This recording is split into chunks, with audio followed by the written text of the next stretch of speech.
بسم اللہ الرحمن الرحیم۔ السلام علیکم ناظرین، سلطان صلاح الدین ایوبی کے زمانے میں ایک یہودی عورت تھی جو اسلام پر ریسرچ کر رہی تھی۔ اس نے اسلام کے بارے میں بہت کچھ سیکھا، بہت کچھ پڑھا۔ ایک سوال جس کا جواب اسے کسی سے نہ ملا وہ یہ تھا کہ آخر خنزیر کے گوشت میں ایسی کیا برائی ہے جس کی وجہ سے خنزیر کا گوشت کھانا اسلام میں حرام قرار دیا گیا ہے۔ صرف یہی ایک بات تھی جو اس کو اسلام قبول کرنے سے روک رہی تھی۔ اپنے اس سوال کا جواب حاصل کرنے کے لیے وہ سلطان صلاح الدین ایوبی کے دربار میں پہنچ گئی اور عرض کیا، سلطان معظم، میں نے اسلام کے بارے میں بہت کچھ پڑھا ہے اور بہت کچھ سیکھا ہے، حتیٰ کہ میں اس جگہ پر آ کھڑی ہوئی ہوں کہ اسلام قبول کر لوں، لیکن ایک بات ہے جو مجھے اسلام قبول کرنے سے روک رہی ہے، اور وہ بات یہ ہے کہ اسلام خنزیر کا گوشت کھانے سے کیوں منع کرتا ہے۔ اسلام نے جس چیز کے بارے میں منع کیا ہے وہاں اس کی دلیل ملی ہے، لیکن خنزیر کا گوشت حرام ہونے کی کیا وجہ ہے؟ اس بارے میں مجھے ابھی تک کوئی مضبوط دلیل نہیں ملی۔ میں نے بائبل کو پڑھا تو بائبل میں بھی خنزیر کا گوشت کھانے سے منع نہیں کیا گیا، لیکن اسلام کیوں منع کرتا ہے؟ آخر اس گوشت میں ایسی کیا خرابی ہے کہ اسلام اس کو کھانے سے منع کرتا ہے؟ سلطان صلاح الدین ایوبی نے اپنے ایک مشیر کو حکم دیا کہ بائبل کی وہ کتاب میرے پاس لے آؤ جو اپنی اصلی حالت میں موجود ہے۔ جب بائبل کی کتاب پیش کی گئی تو سلطان صلاح الدین ایوبی نے وہ حوالہ تلاش کر کے اس یہودی عورت کو دکھایا جہاں لکھا ہوا تھا کہ خنزیر کا گوشت کھانا منع ہے۔ خاتون نے حیران ہو کر کہا کہ یہ کیا بات ہوئی، میرے پاس جو بائبل کی کتاب ہے اس میں تو لکھا ہوا ہے کہ خنزیر کا گوشت کھانا منع نہیں ہے۔ یہ سن کر سلطان صلاح الدین ایوبی نے جواب دیا، مجھے ترس آتا ہے تمہارے ان لکھاریوں پر جنہوں نے اپنی عیاشیوں کے لیے اس پاک کتاب کو اپنے لفظوں سے تبدیل کر دیا۔ تمہارے پاس جو بائبل ہے یہ اپنی اصلی حالت میں موجود نہیں۔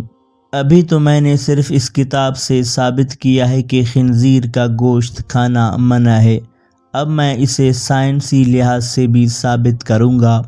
پھر سلطان صلاح الدین ایوبی نے اس عورت سے کہا کہ کل صبح خنزیر کا گوشت پکا کر میرے دربار میں لے آنا۔ دوسرے دن اس عورت نے خنزیر کا پکا ہوا گوشت سلطان کی خدمت میں پیش کر دیا۔ سلطان نے اس کو کراہت سے دیکھتے ہوئے کہا کہ اب اس کی بوٹی کو 2 حصے کرو۔ خاتون نے جب چھری سے بوٹی کے 2 حصے کیے تو درمیان میں سے گوشت کچا تھا۔ سلطان نے اس خاتون سے کہا کہ کیا تم نے اس گوشت کو اچھی طرح پکایا نہیں؟ تو وہ کہنے لگی، نہیں سلطان معظم، میں نے تو اس کو بہت اچھی طرح سے پکایا ہے۔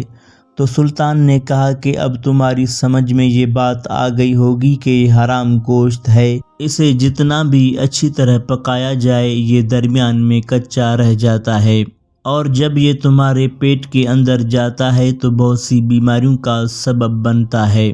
دوسری بات یہ کہ خنزیر جس جگہ رہتا ہے یہ اپنے ارد گرد کی تمام گندگی حتیٰ کہ انسانوں کی گندگی کو بھی کھا جاتا ہے۔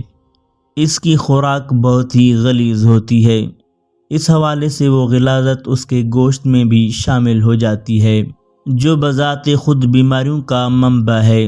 تیسری بات یہ ہے کہ جب خنزیر کی مادہ کسی دوسرے خنزیر کے ساتھ جنسی تعلق قائم کرتی ہے تو یہ اسے دیکھ کر خوش ہوتا ہے اور فخر محسوس کرتا ہے، اور یہ بغیرتی کی خصلت اس کے گوشت میں بھی پائی جاتی ہے، اور اس کا گوشت کھانے والا بھی انہی صفات کا حامل ہوتا ہے، یعنی وہ بھی بغیرت بن جاتا ہے، اور وہ بھی خنزیر کی طرح اپنی عورتوں کو دوسروں کے حوالے کر کے خوش ہوتا ہے اور فخر محسوس کرتا ہے۔ یہ واحد جانور ہے جس میں اتنی غلاظت اور بے شرمی بھری ہوئی ہے۔ جب آپ ایسے جانور کا گوشت کھائیں گے جس کی بنیاد غلاظت سے بھری ہوئی ہے تو وہ آپ کو کیا فائدہ دے گا؟ یہ بات سن کر وہ یہودی عورت سلطان صلاح الدین ایوبی کے سامنے جھک گئی اور کہا کہ سلطان معظم، اب آپ ہی مجھے کلمہ پڑھائیں۔ سلطان صلاح الدین ایوبی نے اس عورت کو کلمہ پڑھایا اور تمام دربار اللہ اکبر کے بلند نعروں سے گونج اٹھا۔